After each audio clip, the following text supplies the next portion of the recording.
राख्ने भएको ठाउँ हो महिनामा आइराख्ने भएको चाहिँ ठाउँ थियो मलाई तर म महिना everyone it's me Shinigami back again with a new video. So आज चाहिँ म खुसमा जान लाग्छु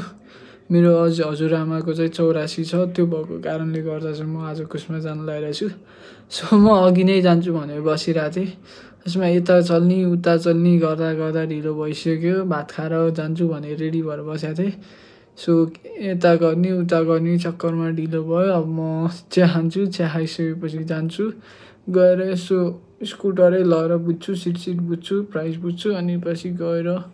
स्कुटर उता चर्चमा छोडिदिन्छु अनि चर्चमा छोडिदिएपछि पानी ट्याङ्कीनिर बसेर म माइक्रोमा जान्छु माइक्रो आई मिन इभीमा जान्छु सो त्यही नै त हो त सो अब चाहिँ म चाहिँ त्यहाँनिर चढ्ने बेला भेट्छु तपाईँहरूलाई एकैचोटि अब चाहिँ म खाजा खान्छु होइन सो खाजामा चाहिँ म चाहिँ युजली चिया र भुजा खाइरहन्छु जहिले त्यही खान्छु सो पहिला चाहिँ म चाहिँ चिया र बिस्कुट खान्थेँ होइन त्यो बानी चाहिँ मैले बल्ल गरेर छुटाएँ अब म चिया र भुजा खान्छु र भुजा खाइसकेपछि म एकैचोटि गाडीमा चढ्न लगाएको सिन देखाउँछु नि त त्यो सिटहरूको र प्राइसहरूको बारेमा बुझिरहेको बेलाको देखाउँछु सो त्यही त हो त म चाहिँ हामीले स्कुटर राखिदिइसकेँ चर्चमा अब म जान्छु इभीमा चढ्छु सो बागलुङसम्म चाहिँ 400 मेरो स्कुटर चर्चमा छोडिसकेँ अब चाहिँ म चाहिँ हिँड्दै जाँदैछु त्यहाँनिर तल जिरोसम्म किनकि गाडी त्यहीँ छ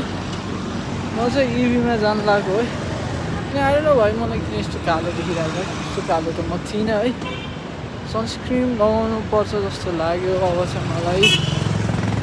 किनकि यो फोनले मलाई लास्ट कालो देखाइरहेछ सो म त पहिला लास्ट सेतो थिएँ कि अनि मैले मम्मीहरूलाई भन्थेँ कि मम्मी तपाईँ ड्यु खानु म स्प्राइट खान्छु भनेर म गएर छु त्यही भएर म स्प्राइट खान्छु तपाईँहरू कालो हुनुहुन्छ त्यही भएर ड्यु खानु भनेर भन्थेँ क्या मैले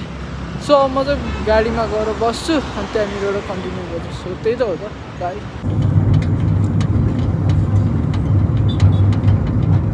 बस्ने मान्छेलाई पोखरामा के कति कुरा भएको छ भनेर थाहा हुन्न अब हामी पोखरा बस्ने मान्छेलाई के कति भइरहेछ डेभलप भइरहेछ भनेर थाहा हुन्न त्यस्तै त हो सो अब चाहिँ म चाहिँ ठुल्डाडीको घरतिर जाँदैछु है मान्छेहरूले हेरेको हेर्छ है भ्लग बनाएको हेर्छ मलाई लास्ट औडा लाग्छ कि सो युज टु छैन सो त्यही नै हो चाहिँ युज टु छैन है यो मान्छेले मलाई भ्लग बनाउँदाखेरि हेर्छ होइन अनि हेरेको थिएँ र मलाई औडा लाग्छ कि सो मेरो हजुरआमाको 84 थियो त्यही भएर म खुसमा आएको छु होइन म चाहिँ अब मेरो ठुल्डाडीको घरतिर जाँदैछु मैले ड्याडलाई पनि भन्न मिल्थ्यो तर के ड्याडलाई भनेर दुःख दिने भनेर म चाहिँ हिँड्दै जानु लाग्यो सो म चाहिँ लास्ट कम हिँड्छु कि सो त्यही भएर चाहिँ म चाहिँ आज अलि हिँडौँ न भनेर सोचेको हो कि कति दुःख दिने ड्याडलाई बिचरा त्यहाँ काम गरिराख्नु भयो होला होइन हिँड्दा नि हिँड्दैन कहिले हिँड्नु पनि पर्छ होइन एक्सर्साइज पनि गर्नुपर्छ खुट्टालाई दुःख पनि दिनुपर्छ सो त्यही हो